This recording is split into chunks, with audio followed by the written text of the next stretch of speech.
Guardo bem fundo uma memória de quando eu tinha 7 anos. Tá tão presente em mim que consigo revivê-la nesse exato momento. Tem a ver com a minha família. Eu tinha acabado de começar a jogar futebol levando a sério. Antes disso, eu apenas jogava na rua com os meus amigos da Ilha da Madeira. E quando eu digo rua, eu não me refiro a qualquer uma rua sem pavimento. Eu me refiro a uma rua mesmo. Não tinha traves e nem nada disso. E quando passava um carro, a gente tinha que parar de jogar. Eu era feliz fazendo isso todos os dias. Mas o meu pai, ele era roupeiro do Andorinha, um time da Madeira. E ele passava a vida tentando me convencer a ir jogar no time de base do clube. E eu sabia que aquilo o deixaria muito orgulhoso. Então, eu decidi ir. No primeiro dia, eu me deparei logo com uma série de regras que eu não entendia. Mas mesmo assim eu gostei. Fiquei viciado na estrutura e na sensação de vencer. Meu pai, que tinha uma grande barba e suas calças de trabalho, assistia todos os jogos do lado do campo. Ele adorava. Mas minha mãe e as minhas irmãs, elas não tinham qualquer interesse em futebol. Todas as vezes, durante o jantar, meu pai tentava convencer elas para irem me ver jogar. Era como se fosse meu primeiro empresário. Eu me lembro de voltar para casa com ele depois dos jogos e ele dizer: "Hoje o Cristiano marcou um gol." E elas falavam: "Que bom." E só, não ficavam muito entusiasmadas. No jogo seguinte, ele chegou em casa muito orgulhoso e falou: "Hoje o Cristiano marcou 2 gols." Emoção delas? Nada. Elas só falavam: "Legal, Cris." O que é que eu podia fazer? Eu resolvi marcar gols atrás de gols. Uma noite, meu pai chegou em casa e falou: "Hoje o Cristiano marcou 3 gols. Ele foi incrível. Vocês têm que ir assistir ele jogar." Ainda assim, eu continuava olhando pra fora do campo e só via o meu pai ali, sempre sozinho. Então, um dia, e nunca irei esquecer essa imagem, eu tava aquecendo e de repente reparei que minha mãe e as minhas irmãs estavam sentadas na arquibancada. Elas pareciam... bom, como é que eu posso falar isso? Confortáveis. Elas sentaram uma bem perto da outra e não aplaudiam, nem gritavam nada durante o jogo. Elas só ficavam dando tchauzinho pra mim, como se eu estivesse num desfile ou algo parecido. Eu percebi que elas nunca tinham estado num jogo de futebol antes, mas elas estavam ali, e essa era a única coisa que me importava. Eu me senti muito bem naquele momento. Significou muito pra mim. Foi como se algo tivesse mudado dentro de mim. Eu me sentia verdadeiramente orgulhoso. Mas nessa altura da vida, a gente não tinha muito dinheiro. A vida na Madeira era uma luta diária. Eu jogava bola com chuteiras velhas que o meu irmão já não usava, ou que meus primos me davam. Mas, quando a gente é criança, o dinheiro não é uma preocupação. Tudo que conta é aquilo que a gente sente. E nesse dia, esse sentimento era muito forte. Eu me senti protegido e amado pela minha família. Em Portugal, a gente diz: "É o menino querido da família." Lembro disso com muita nostalgia. Sobretudo porque esse período da minha vida acabou por ser muito curto. O futebol me deu tudo, mas também me afastou de casa quando eu não estava muito preparado para isso. Quando eu tinha só 11 anos, eu tive que deixar a Madeira e me mudar para a academia do Sporting. Esse foi o período mais difícil da minha vida. É uma loucura para mim pensar nisso agora. O meu filho, Cristiano Júnior, tem nesse momento 8 anos de idade. Se parar para pensar em como me sentiria se, dentro de 3 anos, eu tivesse que fazer as malas dele e enviar ele para Paris ou Londres, ia ser impossível. E eu tenho a certeza que também pareceu impossível para os meus pais. Mas eu tinha um sonho, e aquela era a única oportunidade de conseguir. Então, eles me deixaram ir, e eu fui. Eu chorava quase todos os dias. Ainda estava em Portugal, mas era como se eu tivesse me mudado para outro país. O meu sotaque da Madeira era muito diferente. A cultura também era diferente. Não conhecia ninguém e me sentia muito sozinho. A minha família só podia me visitar de 4 em 4 meses, mais ou menos. E eu sentia tanto a falta deles que cada dia era doloroso. Mas foi o futebol que me fez aguentar. Eu sabia que conseguia fazer coisas dentro de campo que os outros meninos da base do Sporting não eram capazes. Me lembro perfeitamente da primeira vez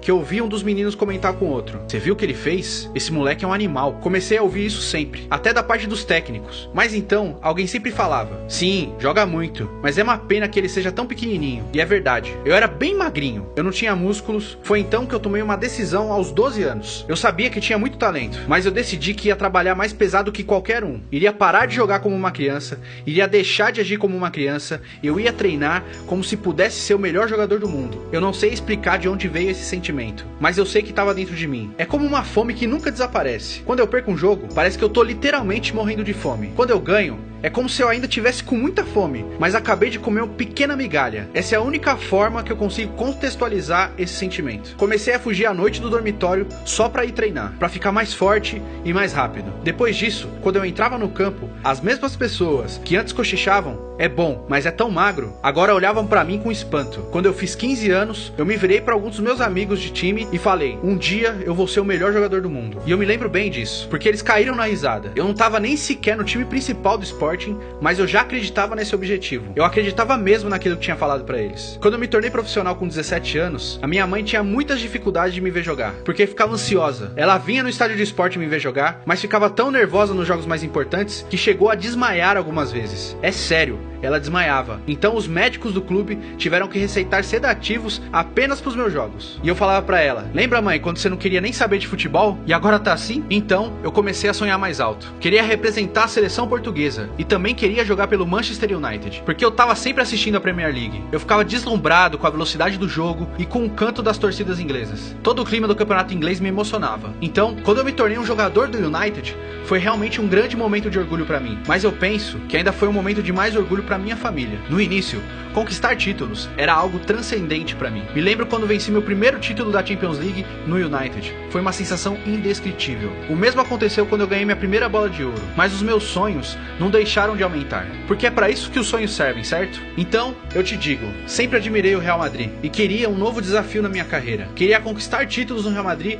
e queria quebrar todos os recordes. Resumindo, eu queria me tornar uma lenda do Real Madrid. Eu consegui feitos incríveis por lá ao longo dos últimos 9 anos. Mas, pra ser sincero, os sentimentos que despertam com a conquista de títulos agora são diferentes. Especialmente nos últimos 2 anos.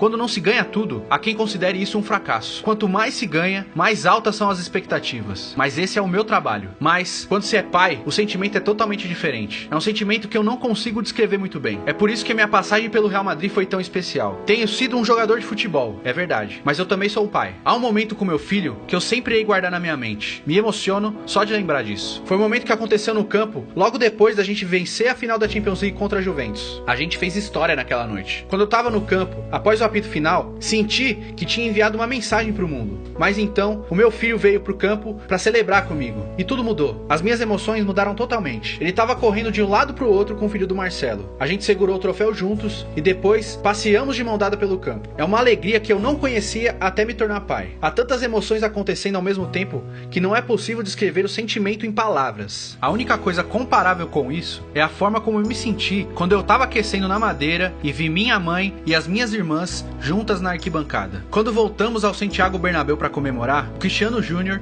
e o Marcelinho estavam jogando bola na frente da nossa torcida. Foi uma cena bem diferente daquela quando eu jogava nas ruas da Madeira, quando eu tinha a mesma idade que meu filho. Mas espero que para o meu filho o sentimento seja o mesmo que eu tinha, o menino querido da família. Vencer continua sendo a minha maior ambição, mesmo ao final da minha passagem pelo Real Madrid. Acho que eu já nasci assim, mas eu não tenho dúvidas que aquilo que sinto após uma vitória mudou. Este agora é um novo capítulo da minha vida. Eu mandei gravar uma mensagem especial nas minhas novas chuteiras. Fica junto do calcanhar. E essas palavras são a última coisa que leio antes de apertar os cordões da chuteira e ir pro campo.